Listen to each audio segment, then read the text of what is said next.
Selamat bertemu kembali dengan kami di Jemaat Fisdak bagi saudara dan saudari sekalian yang saya kasih dalam Yesus Kristus yang sudah bergabung dengan kami pada saat ini. Kita akan memulaikan acara ibadah kita sebelum kita mendengarkan doa buka yang akan dibawakan oleh Ibu Siane Laloan dari Indonesia. Mari kita mendengarkan satu lagu pujian.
Saat kau memilihku melayanimu,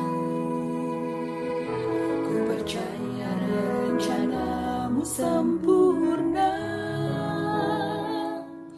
Saat kau panggil dan pakai aku, dari hidup sampai matiku, ku pun memilih melayanimu Yesus.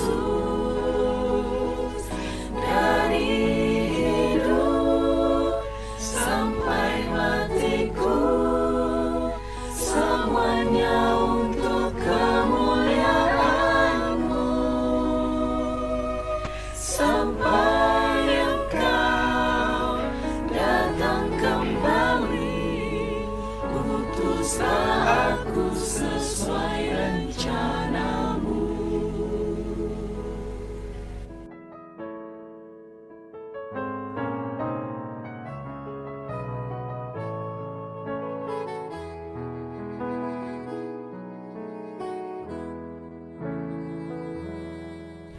Ku yakin bukan karena kesalahan, saat kau memilihku melayanimu,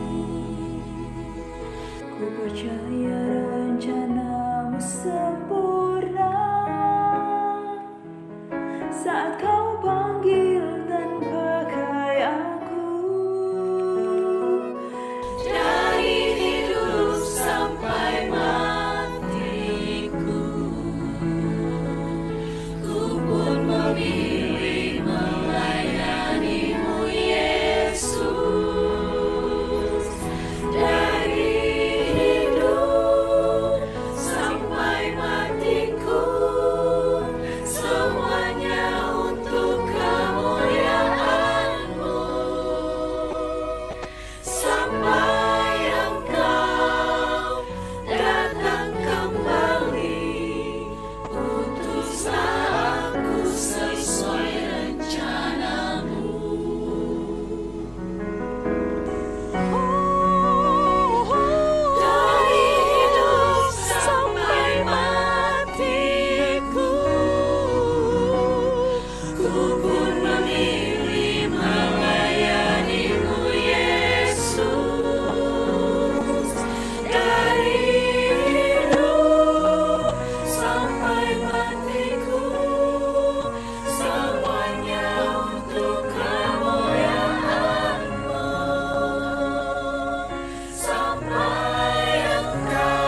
Tentunya kita memuji dan membesarkan nama Tuhan atas lagu yang indah yang telah dibawakan oleh salah satu bagian dari Rumah Sakit Advent Bandung, Anyelir ya, yang sudah membawakan satu lagu pujian yang begitu indah bagi kita. Baik, saudara-saudara kita akan memulaikan dengan acara ibadah kita, memulaikan dengan doa yang akan dibawakan oleh Ibu Syana Laloan. Silakan Ibu Syana.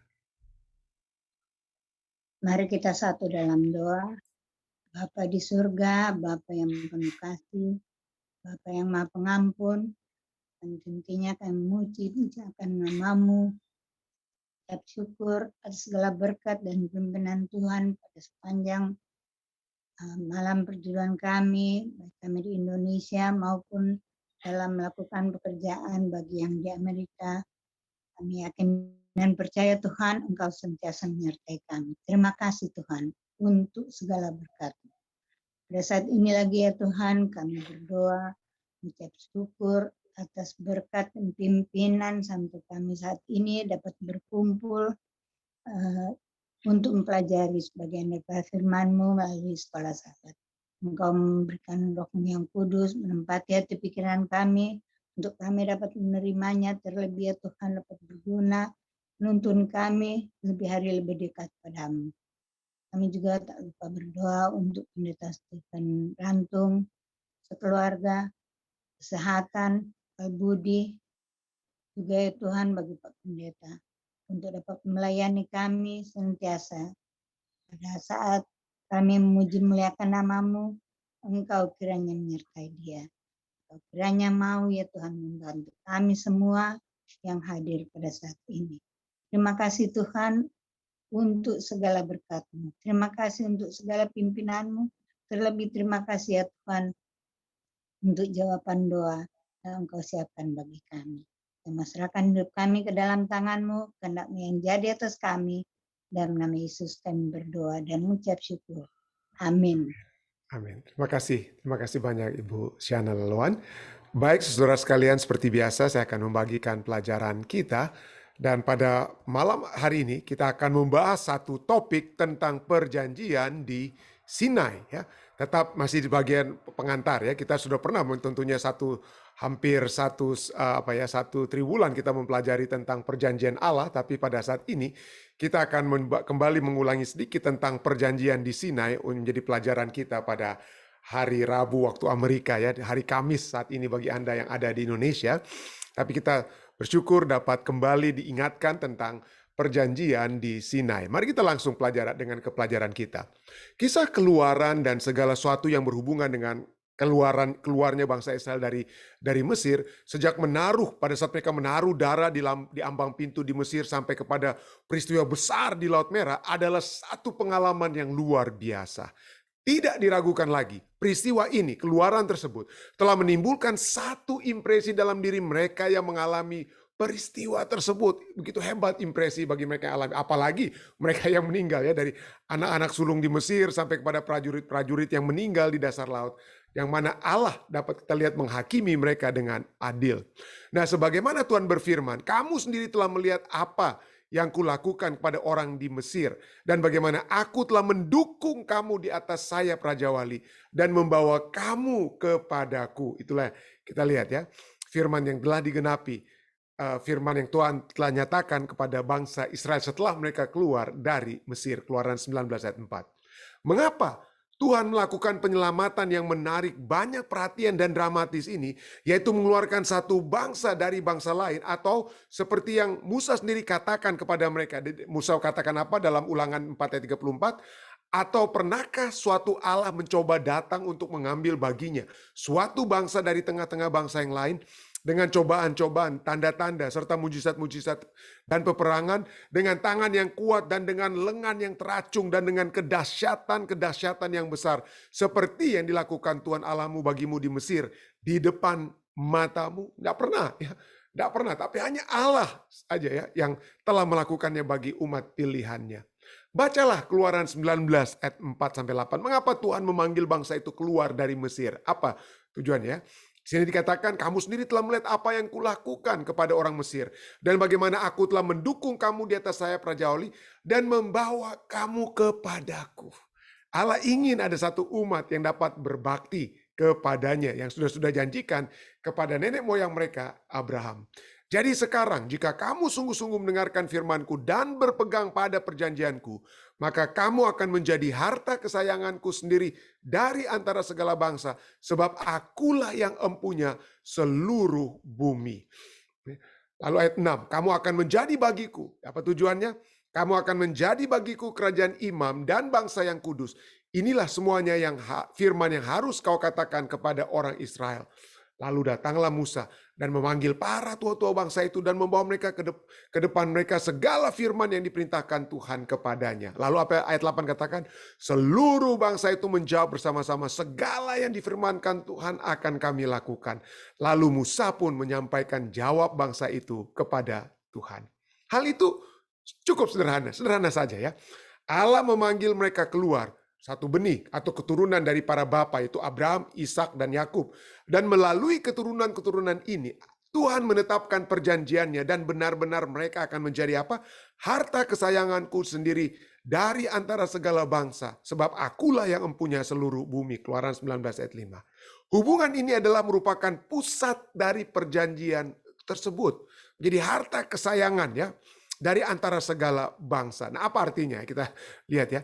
Ide tentang menjadi satu harta kesayangan dalam bahasa Ibraninya sekulah, bagaimanapun juga bisa sangat mudah disalah mengertikan. Faktanya memang ya Pak demikian. Ya, seakan-akan harta kesayangan ini adalah mereka itu adalah orang-orang yang lebih ada yang sekarang ya ada orang yang katakan bahwa umat-umat Yahudi itu merasa mereka itu lebih tinggi daripada orang-orang yang lain, merasa lebih superior ya.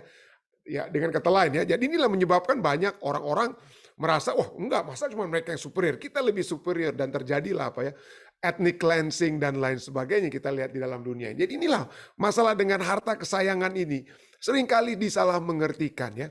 Nah kalau kita lihat kekhususan bangsa Israel saat itu, kekhususan mereka itu datang bukan karena sesuatu yang kudus dan benar yang tidak terpisahkan atau berasal di dalam dan dari dalam diri mereka sendiri. Bukan karena sesuatu yang mereka miliki, yang mereka hebat daripada orang lain.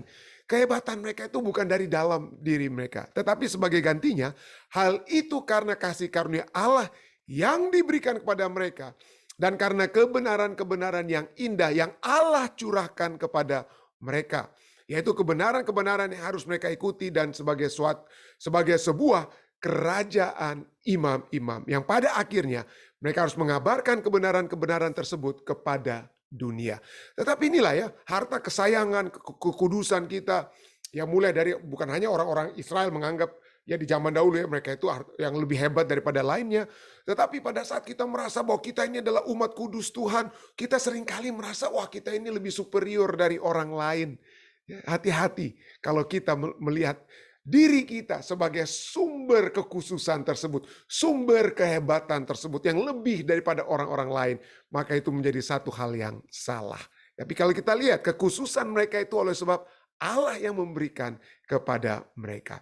Allah memberikan kepada mereka beberapa ketentuan perjanjian juga yang merupakan bagian yang harus mereka lakukan dari kesepakatan itu yang bisa dikatakan seperti itu ya. Apa itu? 10 perintah. Allah memberikan 10 perintah supaya perjanjian itu code of the covenant. Nah, nama 10 perintah Keluaran 20 itu atau 10 firman Tuhan itu adalah the code of covenant. Bagaimana supaya perjanjian itu dapat apa ya? Dapat dijalankan dengan baik.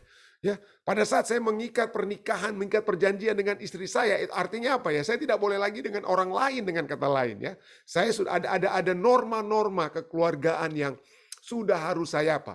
Sudah saya ikuti agar supaya perjanjian itu apa? Dapat terus langgeng dengan hubungan saya dengan istri saya. Itu dengan kata lain seperti itu ya. Lalu setelah diberikan 10 perintah perjanjian itu kemudian apa? Disahkan. Nah, setelah memercikan darah persembahan-persembahan di altar yang baru dibangun, Musa kemudian apa? Mengambil kitab perjanjian itu lalu dibacakannya dengan didengar oleh bangsa itu. Keluaran 24 ayat 7. Umat ini kembali menyatakan bahwa mereka akan menurut setelah apa? Diberikan tentang firman-firman Tuhan apa yang harus mereka lakukan. Apa? Nah, kita lihat apa yang menjadi poin utama dari perjanjian yang Tuhan berikan dengan umatnya di Sinai atau umat Israel ini.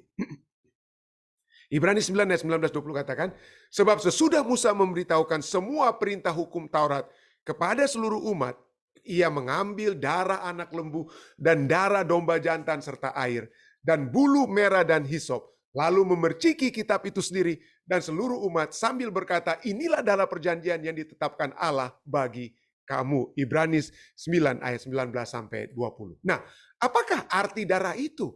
Dan mengapa darah itu sangat penting?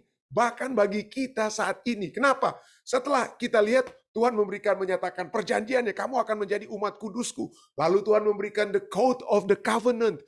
Lalu terakhir setelah semuanya itu Tuhan berikan, Musa memberikan satu simbol. Apa yang Musa lakukan? Dia mengambil darah anak lembu dan darah domba jantan dan dia percikan. Ini apa artinya? Dikatakan apa? Inilah darah perjanjian. Jadi darah itu telah membuat sah ya. Seperti mungkin ada dulu ya, ada anak-anak muda ya. Di zaman kami lah dulu ya, saya sering melihat ya itu terjadi ya. Jadi apa yang mereka lakukan pada saat mereka menulis surat cinta kepada kekasih mereka sehidup semati. Di akhir surat tersebut gantinya biasanya kita tanda tangan ya, kita tanda tangan. Ada sahabat-sahabat saya dia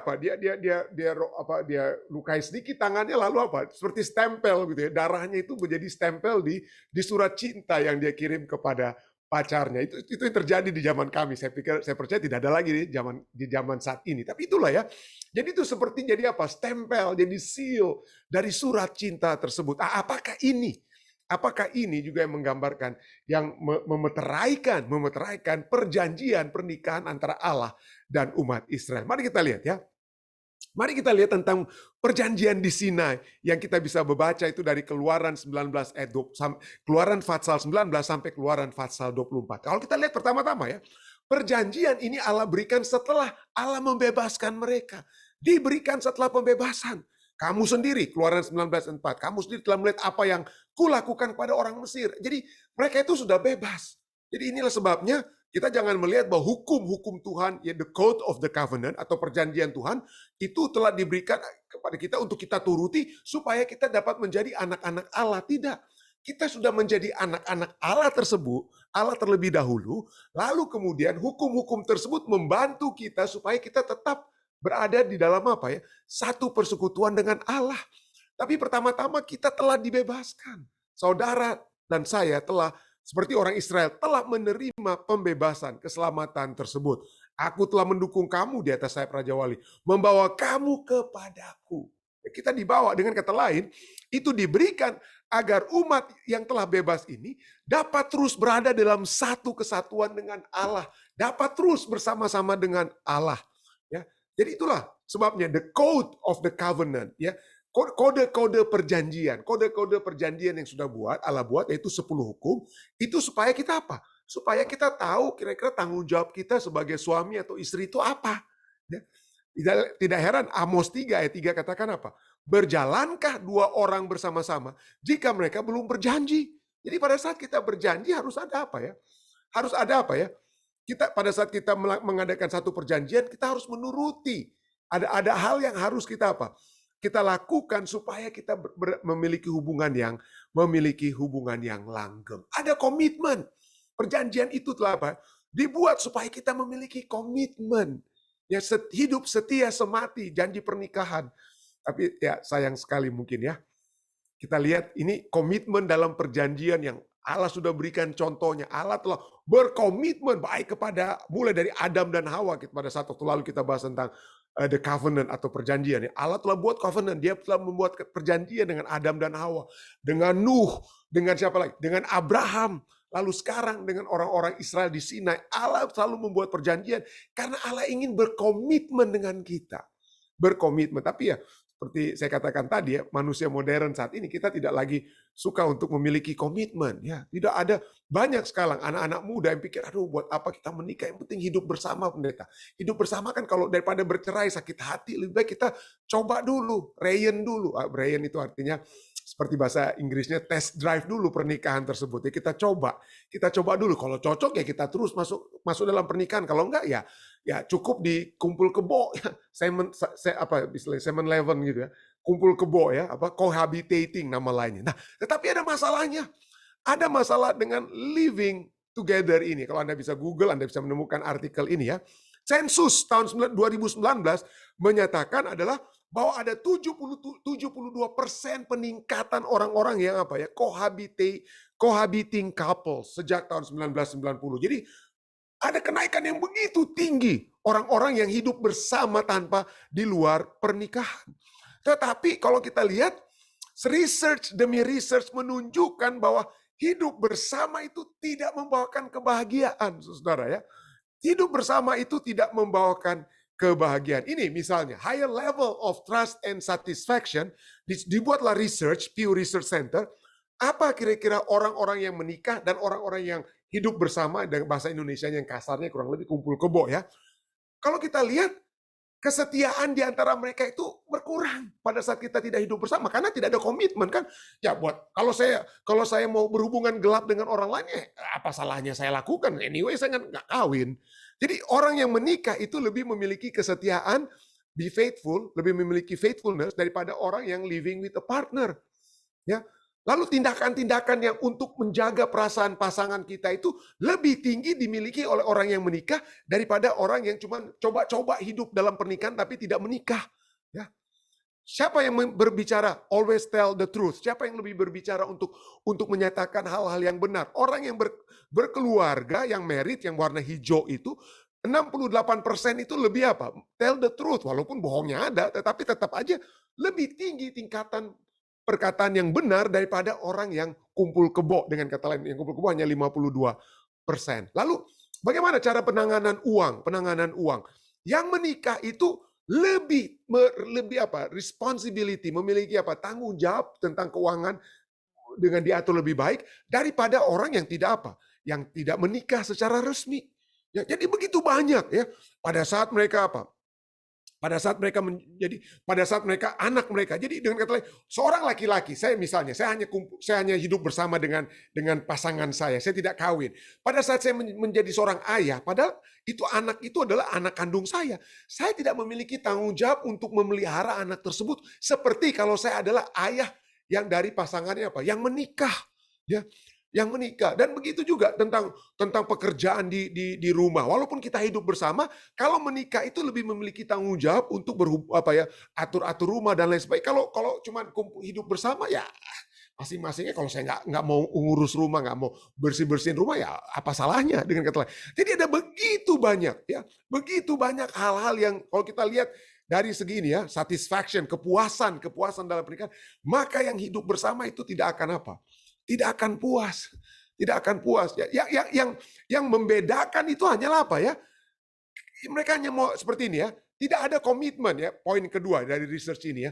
Love dari segi cinta. Dari segi cinta kalah yang hidup bersama dengan yang menikah. Companionship juga ya, kalah. Tidak adanya komitmen. Wah, hanya yang komitmen itu hanya yang kawin. Tetapi itulah. Kalau bicara tentang apa di sini ya. Kalau bicara tentang secara finansial mungkin dikatakan ya dia tidak punya responsibility. Dia tidak apa? Make sense financially. Kenapa? Kalau Anda hanya hidup bersama, ya, Anda hanya hidup bersama, maka hati-hati kalau Anda itu adalah seorang wanita ya. Kalau misalnya di Amerika, misalnya, kalau rumah misalnya, kalau Anda hidup bersama, Anda beli rumah bersama. Lalu rumah tersebut berada di atas nama daripada pria tersebut misalnya ya, atau apa? Atau taruhlah baru walaupun Anda punya nama bersama. Itu kalau dalam pernikahan keluarga yang apa ya? Keluarga yang menikah betul-betul menikah, maka ada kesempatan yang lebih besar diberikan kepada sang istri untuk mendapatkan apa? Harta yang atau yang lebih apa? Lebih menguntungkan. Tetapi kalau Anda hanya hidup tanpa menikah, maka wanita itu akan rugi. Wanita itu research demi research, saya tidak usah tampilkan, akan rugi. Tetapi itulah, kalau dari segi convenient, apanya convenient? Ya nggak repot-repot kalau bercerai dan lain. Oke, mungkin hanya itulah poin daripada apa ya, convenient itulah yang mana yang hidup bersama itu apa ya, lebih seakan-akan menguntungkan. Convenient kenapa? Ya kalau nggak ada urusan cerai kan bisa aja keluar aja dari rumah, nggak ada yang pusing ya istilahnya. Tetapi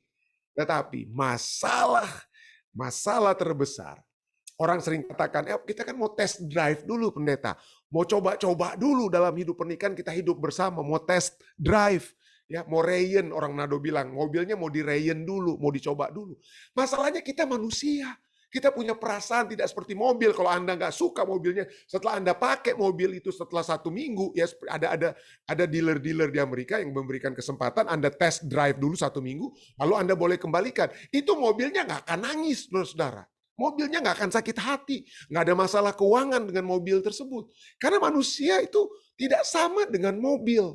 Nah itulah masalahnya. Tapi poinnya adalah kita tidak memiliki komitmen pada saat kita hidup bersama. Pada saat kita hidup bersama di luar pernikahan, ya walaupun mungkin secara finansial mungkin oke-oke saja, lebih bagus mungkin. Lalu dalam banyak ada lebih convenient, tetapi dari banyak hal-hal lainnya seperti Anda lihat di sini, Anda akan sangat-sangat rugi. Apalagi kalau Anda itu adalah wanita. Bahkan di Amerika Serikat sendiri. Sangat merugikan Anda. Nah, Allah ingin kita semua memiliki komitmen. Itulah sebabnya perjanjian itu dibuat. Ya, ada komitmen. Ada hubungan timbal balik yang dapat dilihat. Misalnya, perjanjian covenant itu antara 2 sahabat, Yonatan dan Daud. Antara suami dan istri. Ada dalam pernikahan itu harus ada ya. Antara raja dan rakyatnya. 2 Samuel 3:1. Saya pernah tampilkan slide ini dulu ya. Kita cuma ulangi sedikit. Antara bangsa-bangsa. Nah, bagi bangsa-bangsa itu dibagi 2. Yaitu bangsa kalau sederajat. Kalau saya hanya hubungan bilateral, kita memiliki kedudukan status yang sama. Namanya dalam zaman Alkitab itu adalah parity covenant. Perjanjian yang seimbang, perjanjian yang sama. Tetapi ada perjanjian yang kedua, yaitu disebut dengan suzerainty covenant. Perjanjian di mana kita yang apa? Kita pernah bangsa Indonesia berada di bawah apa? Berada di bawah Belanda. Kita pernah berada di bawah apa? Jepang. Jepang itu dan Belanda itulah berada di atas kita. Kita yang menderita. Ya. Kenapa? Mereka lah yang menetapkan aturan-aturan perjanjian tersebut. Mereka lah yang menang. Kita yang kalah. Kita hanya bisa ngikut-ngikut. Lalu apa yang terjadi? Pihak yang berkuasa ini di zaman Alkitab, ya seperti saya pernah jelaskan, ini saya sudah pernah jelaskan dahulu ya. Mereka akan buat binatang-binatang itu dibagi 2, dibelah, lalu disusun belahan tersebut. Lalu raja yang kalah, yang dikalahkan, itu harus berjalan di antara binatang-binatang yang masih berdarah karena dibelah 2. Kenapa? Untuk dinyatakan, kamu nasib kalian itu akan sama dengan binatang-binatang ini kalau kalian tidak menurut kami. Kami pemenang ya. Kami yang berkuasa. Jadi itulah suzerainty covenant. Nah, bagaimana dengan perjanjian antara Allah dan umat-umatnya? Apakah itu perjanjian yang seimbang? Oh tentu saja tidak. Allah itu adalah Allah Maha Kuasa. Kita ciptaan, Dia pencipta, kita ciptaan. Tetapi kita lihat ada hal yang aneh dengan perjanjian antara Allah dan manusia. Ya. Antara Allah dan manusia itu bukannya Allah itu berada di atas, kita yang berada di bawah, tapi dalam perjanjian ini coba kita lihat seperti saya sudah pernah jelaskan ini waktu kita membahas tentang perjanjian antara Allah dan Abraham ya. Komitmen Allah itu lebih besar daripada komitmen yang dituntut kepada Abraham. Ya. Misalnya pada saat Allah berjanji, aku telah membawa engkau keluar dari negeri Ur Kasdim, memberikan negeri itu kepadamu menjadi milikmu. Lalu kata Abraham apa? Dari mana aku tahu Tuhan bahwa aku akan memilikinya? Lalu apa yang Tuhan lakukan? Setelah Abraham seakan-akan ingin meminta jaminan, ya, meminta jaminan ayat 9, firman Tuhan kepadanya, ambillah bagiku seekor lembu betina berumur 3 tahun, seekor kambing betina berumur 3 tahun, seekor domba jantan berumur 3 tahun, seekor burung tekukur dan seekor anak burung merpati. Diambillah semuanya itu bagi Tuhan. Dipotong 2, binatang-binatang itu dipotong 2. Lalu diletakkannya bagian-bagian itu dari satu di samping yang lain ya, satu dengan saya. Jadi di samping ya, berdampingan ya. Tetapi burung-burung itu tidak dipotong. Nah, kalau di zaman Abraham, di zaman dahulu, maka pihak yang kalah, pihak yang rendah ini yang harus berjalan di antara apa? Potongan-potongan hewan tersebut. Tapi coba kita lihat apa yang terjadi dalam kitab Kejadian 15 ini ya. Ketika ayat 17, ketika matahari telah terbenam dan hari menjadi gelap, maka kelihatanlah perapian yang berasap serta suluh yang berapi lewat di antara potongan-potongan daging itu. Siapa ini perapian yang berasap beserta suluh yang berapi yang lewat di antara potongan-potongan itu? Siapa itu? Abraham? Oh enggak. Abraham itu bukan Abraham, itu Allah. Seperti Bangsa Israel yang keluar dari Mesir ada apa? Tiang awan, tiang api. Ini dia Allah. Allah lah yang lewat di antara potongan-potongan daging itu. Dan ayat 18 katakan, pada hari itulah Tuhan mengadakan perjanjian dengan Abraham serta berfirman, kepada keturunanmu lah ku berikan negeri ini, mulai dari sungai Mesir sampai ke sungai yang besar itu, sungai Efrat. Jadi Tuhan yang apa? Memberikan jaminan. Hei Abraham, aku yang akan memberikan berkat bagimu, aku yang akan memberikan hal-hal yang indah bagimu.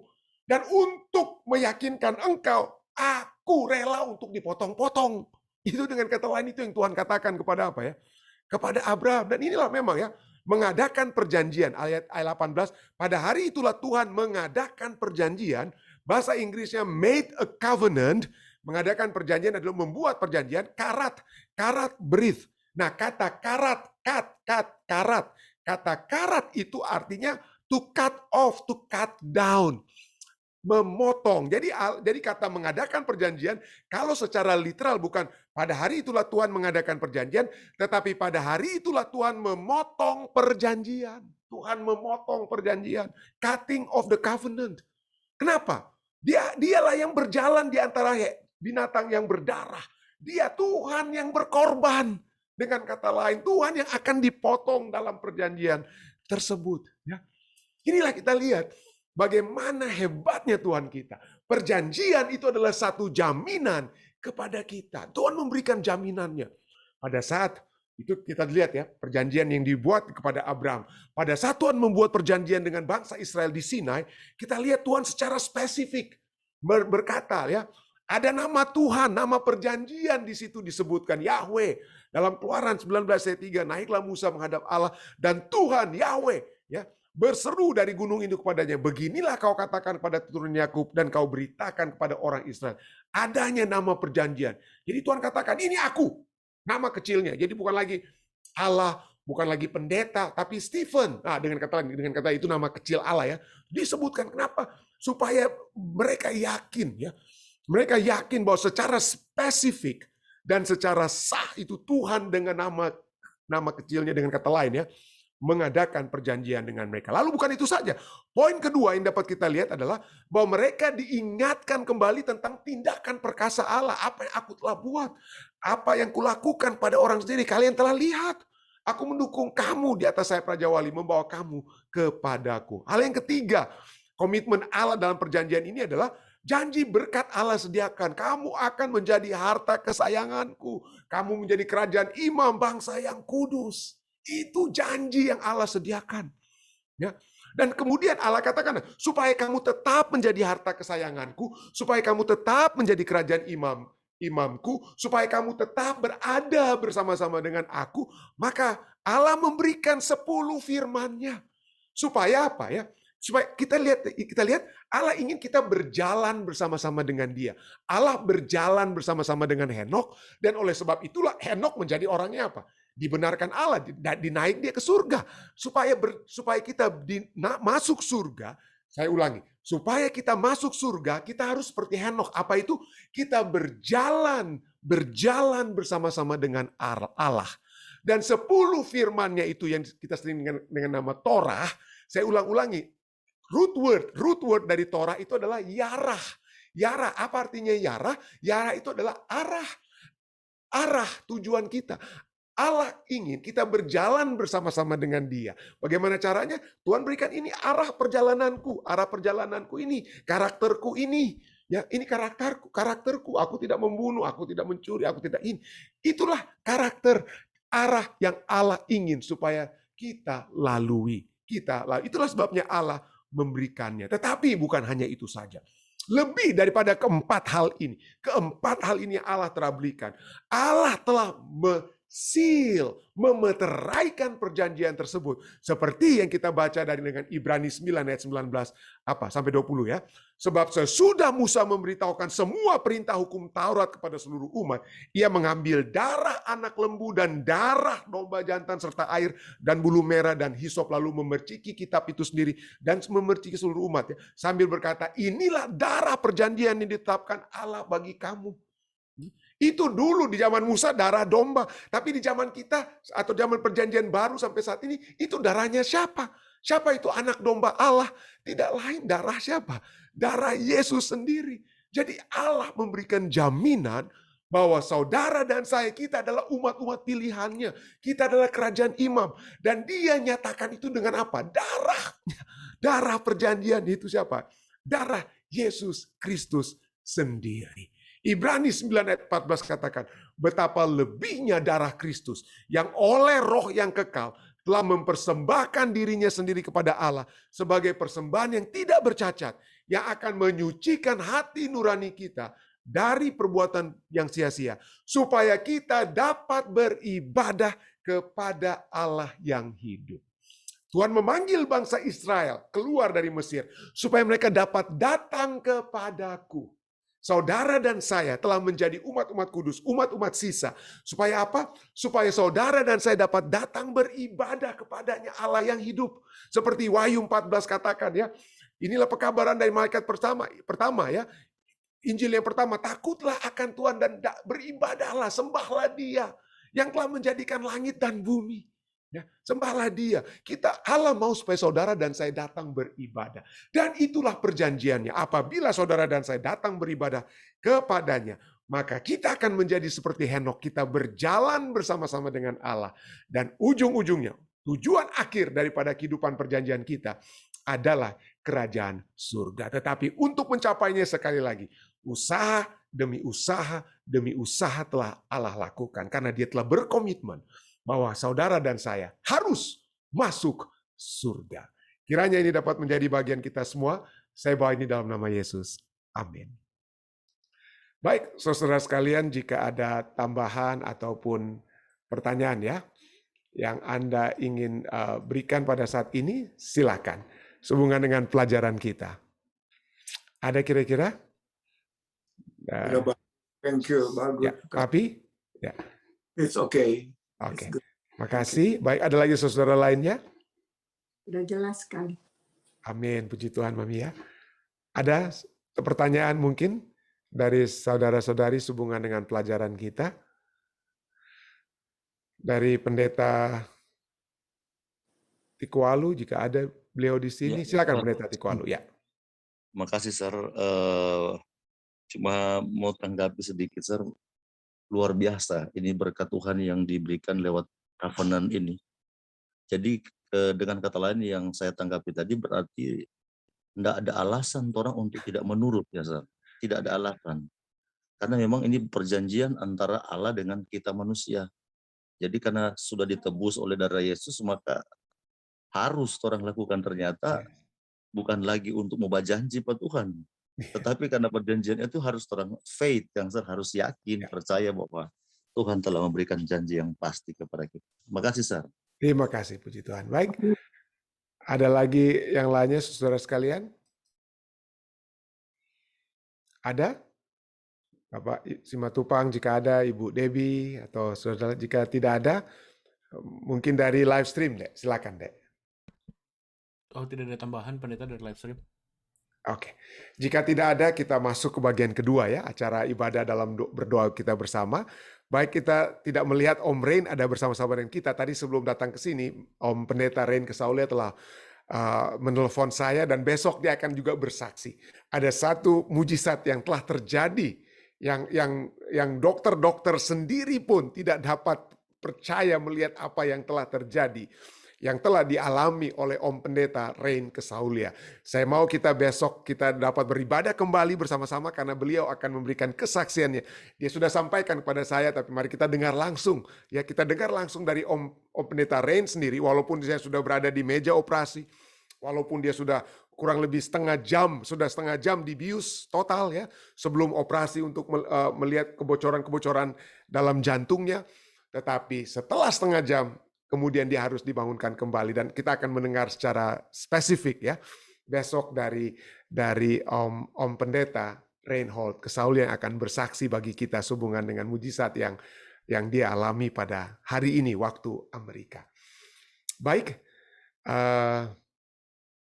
jika tidak ada, mungkin ada kira-kira dari saudara-saudara lainnya yang di live stream. Santi?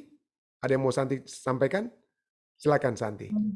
Ya ini klien saya mau minta didoakan. Oh, okay. What? Hi. Good evening, sirs. I'm glad that you can join us in our worship. I hope Santi can translate it to you, some of the things that I mentioned in our worship. Yes, I would like to pray for you.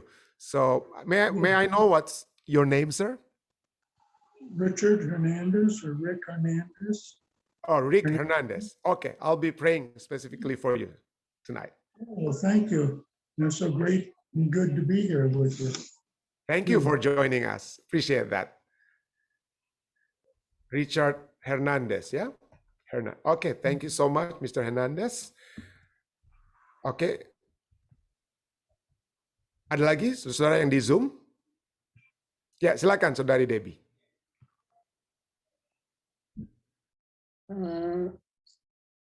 Mudah-mudahan tidak bosan untuk minta permohonan doa. Tolong bantu doa untuk prosesi Sesleni yang akan dibawa ke Indonesia, ke Jakarta. Bagaimana dengan Gladys Satori? Keadaannya?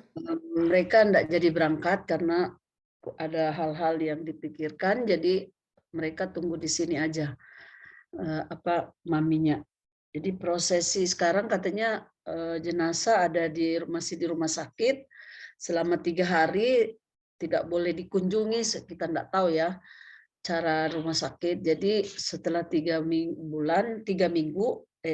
hari baru bisa dibesuk. Dan mungkin maksimal 1 bulan baru bisa berangkat ke Indonesia.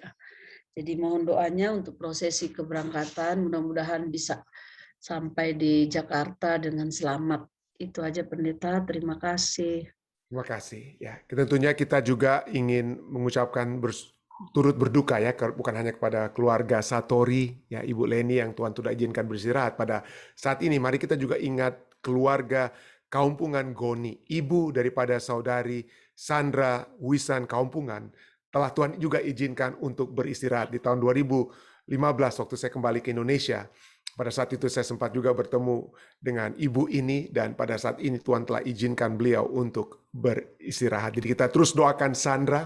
Jika Sandra ada berbakti bersama-sama dengan kita, atas nama Jemaat Fisdak kami ingin mengucapkan turut berduka cita ya kepada Sandra, Maksi, dan seluruh keluarga besar Kaumpungan dan keluarga besar Goni yang berduka. Baik, ada lagi saudara lainnya? Jika tidak ada dari Zoom, dari live stream, Dek, silakan, Dek.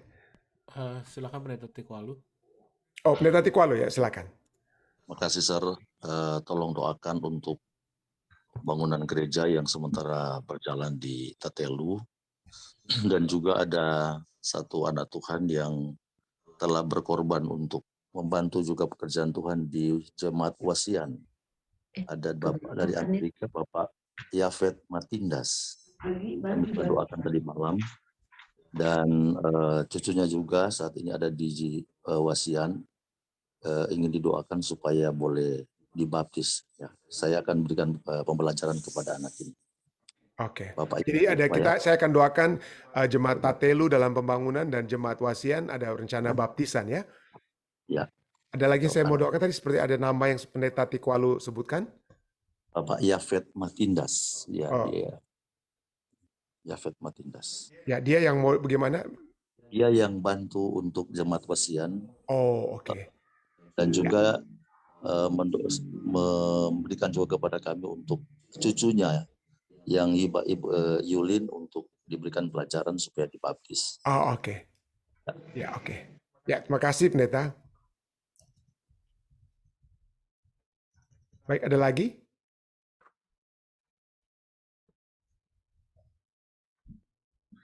Jika tidak ada dari live stream, silakan, Dek. Ada 2 silent request dari keluarga Evi Angelo dan juga lelaki senior.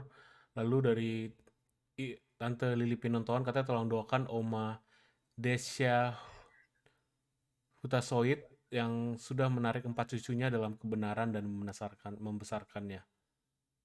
Oh. Dan dari Ibu Naslin Lumbasi katanya tolong doakan Jen Balanting yang sedang di rumah sakit. Oh, oke.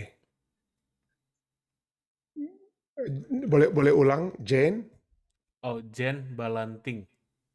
Lalanting. Balanting. Oh, Balanting. Ya. Di rumah sakit ya. Ya. Dan yang terakhir pendeta, ini ada permintaan doa dari Sylvia Senduk. Katanya tolong doakan keluarga Franz Tenda.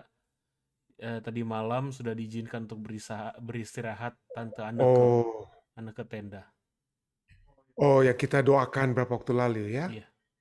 Jadi Sylvia Sendu katakan Ibu Anneke tenda ya, Telah beristirahat. beristirahat. Ya, jadi tolong doakan keluarga yang ditinggalkan. Oke. Ya. Baik, jika tidak ada, mari kita bersatu di dalam doa. Ya. Bapa yang berkasih dalam takhta kerajaan surga, pada malam hari waktu New Jersey, pagi hari waktu Indonesia, kami datang kepadamu Tuhan mengucapkan syukur oleh sebab kesempatan yang indah. Umat-umat Tuhan yang ada di Amerika, di California, Colorado, Washington State, dan di mana saja, dan juga umat-umat Tuhan yang ada di Indonesia, dan juga tempat-tempat yang lain di Malaysia. Kami bersyukur Tuhan atas kesempatan yang indah Tuhan. Kami dapat berbakti, mendengarkan firman-Mu, dikuatkan. Karena Engkau adalah Allah perjanjian. Bukan hanya Engkau memberikan kepada kami begitu banyak berkat yang dapat menjadi bagian kami. Tetapi Engkau sendiri telah memastikan. Engkau memastikan agar berkat-berkat itu sampai kepada kami Tuhan. Kami bersyukur atas pelajaran yang indah ini Tuhan. Biarlah kami tetap yakin di dalam segala sesuatu yang Engkau sudah rancangkan, Engkau sudah siapkan bagi kami, dan biarlah kami dapat menjadi anak-anak Tuhan yang tidak perlu bergumul untuk mengetahui apakah Engkau mengasihi kami atau tidak. Kami tahu Engkau mengasihi kami Tuhan, dan biarlah ini dapat menjadi satu kekuatan yang pasti di dalam diri, dalam hati kami masing-masing. Pada saat ini Tuhan, kami datang membawakan saudara-saudari kami yang sudah datang untuk bersama-sama pada saat ini. In special way, I would like to praise for Mr. Rick Hernandez, who is worshiping with us at this time. I pray, Lord, that you will continually be with Mr. Hernandez, so he will continually have the peace of mind as he continue with his life that is blessed by you. And I pray, Lord, that you will always help him in whatever situation that he may be in, that he will continually get the strength, the spiritual, especially spiritual strength that he needs not right now. Bless also his family or caregiver or anybody that will make his life a life that is full and fruitful because you are with him. Hamba-Mu juga datang untuk membawa dalam doa semua permohonan-permohonan doa lainnya Tuhan. Kami datang bersama-sama dengan Pendeta Tikwalu membawakan permohonan agar pembangunan jemaat di Tatelu Tuhan dapat menjadi satu hal yang menjadi satu realisasi yang memberikan kekuatan, kesukaan bagi umat-umat Tuhan yang ada di Tatelu. Demikian juga dengan jemaat Wasian Tuhan. Kami bersyukur adanya hamba Tuhan, umat Tuhan yang telah memberikan bantuan, yaitu Bapak Yafet Matindas. Kami berdoa kiranya Tuhan memberikan berkat-berkat yang berlimpah bagi Bapak Yafet Matindas, dan khususnya Tuhan kami ingin berdoa bagi usaha-usaha untuk membawa cucu daripada Bapak Yafet untuk dapat mengenal kebenaran-Mu Tuhan. Pada saat ini juga Tuhan kami datang untuk membawakan semua umat-umat Tuhan yang sedang berdoa bagi anggota-anggota keluarga mereka, agar anggota-anggota itu memiliki kekuatan iman Tuhan, kekuatan iman yang sangat mereka rindu untuk terlihat dalam diri anggota-anggota keluarga mereka, dapat menjadi bagian Om Yan dan Tante Sin lalaki Tuhan, ingin melihat kekuatan iman bagi anak dan khususnya cucu-cucu mereka. Bersama-sama dengan Tante Lili, hamba-Mu ingin berdoa kiranya Tuhan akan terus memberkati anak-anak daripada Tante Lili dan cucu-cucu dari Tante Lili Pinontoan. Kiranya dengan keadaan yang lebih baik, dari kesehatan yang lebih baik yang dapat menjadi bagian Tante Lili itu lebih akan diperlengkapi pada saat dia mengetahui kehidupan anak-anak dan cucu-cucunya yang juga semakin lebih dekat dan semakin dekat dengan Tuhan. Dan kiranya Tuhan terus mendekatkan Tante Lili ke dalam kasih-Mu yang besar, ya Tuhan. Pada saat ini juga Tuhan, hamba-Mu ingin berdoa bersama-sama dengan Tante Lili bagi Oma atau Ibu Hutasoit yang telah menarik banyak anggota keluarganya. Kiranya Tuhan akan terus memberkati Oma Hutasoit ini atau Ibu Hutasoit. Kiranya dia akan terus menjadi terang surga bagi keluarganya, bagi siapa saja yang dapat dia jangkau. Pada saat ini Tuhan, kami juga bersama-sama dengan Ibu Debbie, kami ingin berdoa bagi keluarga Satori yang masih dalam keadaan berduka.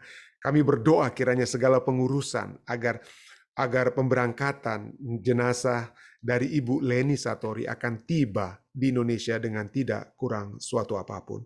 Kami berdoa terus bagi keluarga daripada Ibu Alce Kalumata juga yang Tuhan sudah izinkan untuk beristirahat. Dan pada saat ini juga Tuhan, secara khusus hamba-Mu ingin berdoa bagi khususnya Sandra dan keluarganya, Sandra Maksi dan keluarga mereka, keluarga besar Kaumpungan Goni, yang berduka cita oleh sebab ibu kekasih mereka yang Tuhan sudah izinkan untuk beristirahat. Kami tetap berdoa Tuhan, kiranya penghiburan surga dapat menjadi bagian Sandra dan Maksi, satu keyakinan pada saat mereka, pada saat Engkau datang, maka mereka akan kembali dapat bertemu dengan orang-orang tua yang mereka kasih, yang Tuhan sudah izinkan untuk beristirahat. Hamba-Mu juga ingin berdoa, permohonan daripada Ibu Lumbasi atau Saudari Lumbasi bagi Jane Balanting yang saat ini berada di rumah sakit. Kami berdoa Tuhan, kiranya jamahan-Mu dapat menjadi bagian Jane Balanting, sehingga dengan kesembuhan yang dapat menjadi bagiannya, itu dapat menjadi satu sukacita, bukan hanya bagi Ibu Lumbasi atau Saudari Lumbasi, tapi bagi kami semua yang selalu mendoakan keluarga kami. Kami juga terus berdoa bagi umat-umat Tuhan yang selalu dari malam ke malam kami selalu bawakan dalam doa. Kami ingin terus berdoa bagi Saudari Carol Roring. Kami ingin terus berdoa bagi Saudari Ellen Timusela, Tante Ruth Asa Tuhan, Saudara Glenn Weku juga, Saudara Ronald Walean juga Tuhan. Kiranya kekuatan demi kekuatan surga dapat menjadi bagian mereka. Demikian juga hamba-Mu ingin menyebutkan terus Saudara Alden Sihotang, Bapak Johan Tambuun Tuhan, Saudara Joni Kaawan, kiranya keluarga-keluarga yang berharap agar anggota keluarga mereka ini dapat memiliki kekuatan dari surga, khususnya kekuatan rohani. Tuhan dapat memberikan permohonan mereka tersebut. Hamba-Mu ingin berdoa bagi Ibu Erna, bagi sahabat hamba-Mu Saudari Siska, kawan Tuhan. Kami berdoa agar mereka tetap berpegang, tetap kuat di dalam Engkau Tuhan. Mendoakan bukan hanya keluarga mereka sendiri, tapi umat-umat Tuhan lainnya yang berada di mana saja.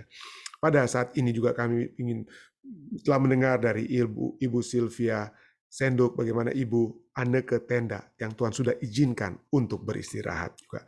Kami berdoa kiranya keluarga besar yang sedang dalam keadaan berduka, Tuhan kiranya penghiburan dari surga akan selalu menjadi bagian mereka.